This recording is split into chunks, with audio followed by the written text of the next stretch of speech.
Hey guys, today I'm going to teach you how to fix your clutch if it's not engaging properly or if the clutch is slipping, and I'm going to teach you how to adjust your cable up at the top up there for the perfect amount of free play and make sure that it's grabbing correctly. So you go out riding. This is my first scenario. You go out riding, you try to put your clutch into, you pull your clutch in, you put the bike into gear, it stalls immediately, like the clutch isn't engaging. This could mean that your clutch is sticking, or it could mean that your cable up there isn't adjusted right, so you're pulling it in and the cable's not giving the clutch enough tension to go outwards and make sure that the steel plates are moving. So it could either be one of those options, or it could be that you have grooves in your clutch plate basket. Now, I have small grooves, and I just changed out this basket a couple of months ago, so they're fine. But one thing you could do is you could run your hand along the basket right here, and if there's grooves in it, you could either sand it down, get a measurement tool, measure the width all the way around, make sure it's all the same, or you could just buy a new clutch basket. Now, clutch baskets are $100 to $300, so you could just do it the cheap way. And don't mind this flywheel, it's all been messed up, but it's not part of this. But anyways, so that's one way. That's how you fix it: buying it, sanding it down, whatever, filing it down. And the other way, this is the problem I'm having now, is that these plates are stuck together. Now this one isn't, but if you try to pull these apart, they don't come apart easily. Well, that one just did. But this happens when you don't use the correct oil, when you have it sitting a lot and there's a bunch of crap in your engine, so it like gets onto these, or your clutch plates are all, all gooed up. They're kind of gooed up. But if they're stuck together like this, then your clutch isn't going to be properly engaged, and you're just going to knock in the gear and your clutch isn't engaging. So one way to fix this is you're going to get 600 to 1000 grade sandpaper. You're just going to sand down all the steel plates. You're going to wipe them off. You're going to wipe off these friction plates as well. You're going to put it back in, and you should be set to go. Adjust your cable, you'll be fine. The other thing is that if you use the wrong oil, it'll start sticking together as well. So if you use 4-stroke oil, that could be a problem.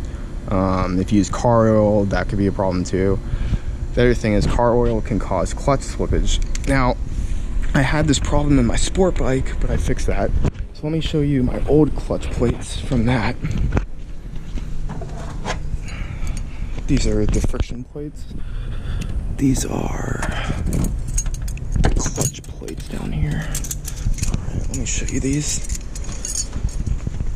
So if these, you can see where it was slipping. It's pretty bad. So there's no friction at all on these things. Now, what does this mean? So you don't know how a clutch works. So you have, here, let me put the GoPro down for a second.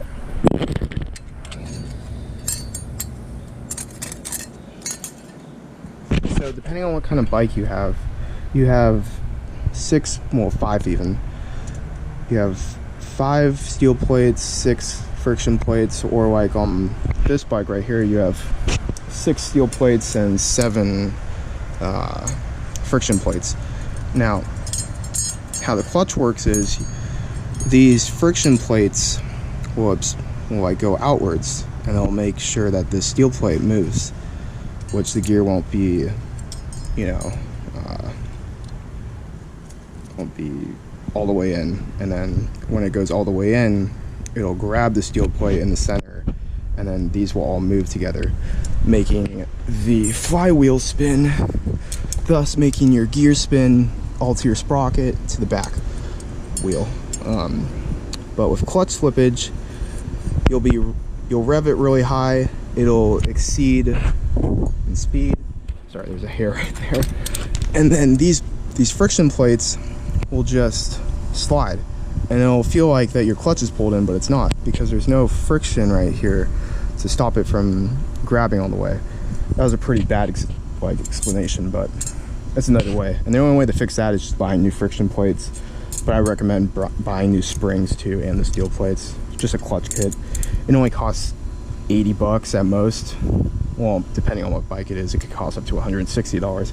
But just find one on eBay and replace it. Like this one isn't bad right here, but this other one is really bad. So that's another way that can happen. But this way on my bike, it was because these are stuck together, and I think I used the wrong oil. Actually, I used 4-stroke oil, so I'm gonna put two-stroke oil into it, and it should fix it. But like I said, just sand these down, and I'll get back to you.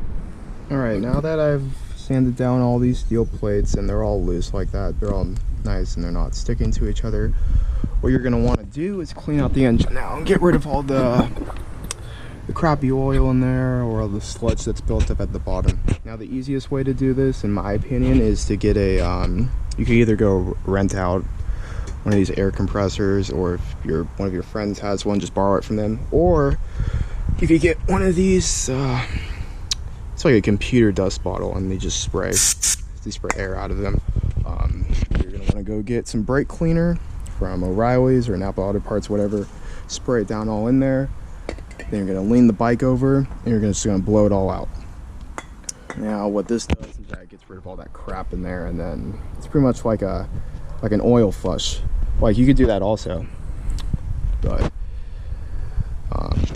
this way, make sure you get to everything. Now that when you're done with that, you're gonna wanna put all of these on the correct way. Look at your bike manual, make sure that you have the correct mount as well. And then the other thing is not to over torque these springs right here. If you over torque them, then the springs are grabbing this way too much, and this could cause your clutch to grip, and you don't want that. But I'm gonna put these in and I'll come right back.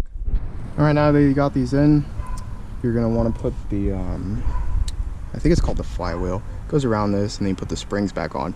The other thing I forgot to mention is that when you're putting these in, soak them in oil. You could either just dip it in there, make sure it gets all around there. You can leave them in there for 10 minutes at least, or what people usually do is they'll leave them in overnight and then they'll put them in. Especially remember to do this on new clutch kits, because you don't want them to go in there dry, because then they could burn up immediately. Some people have different sayings about this, but rather be safe than sorry, right? So I'll be back when I got the springs on, and yeah. Okay, once you guys have torqued down the springs, mine was 75 inch-pounds, so get your torque wrench out, torque that down. Then this cover, usually bikes don't have any torque specs for these things, so just finger tight it. And I mean finger tight is put 4 fingers on the socket wrench, push it until you physically cannot do it anymore, and then make sure you do that in a crisscross pattern, star pattern, whatever you guys want to call it. Now once you're done with that, put oil in the bike, and then what you're going to want to do is come up here. Now you're not done yet. Now since mine is already adjusted perfectly, I think anyways, I will just show you what I'm talking about. So what you're going to do, you're going to pull on this this line right here, and then you're going to tap this. Now you see that forward plate right there? Well, mine isn't adjusted correctly, so what you're going to want to do is you want to get a vice grip or some pliers, shorten this, push this in a little more, and it will give you more foreplay. Now the correct foreplay will be written in your manual. That some bikes are like, what is it, like 1 centimeter to like 5 centimeters, I don't really know. So that isn't enough for me, so I have to adjust it out a little more. And by foreplay, not foreplay, free play, I keep saying foreplay, free play, you're gonna want it so you literally do not feel the clutch engaging at all.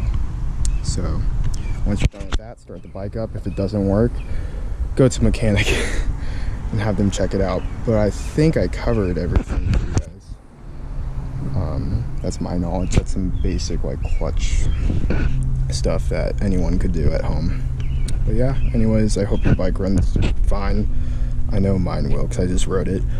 So, alright, see you guys in the next video.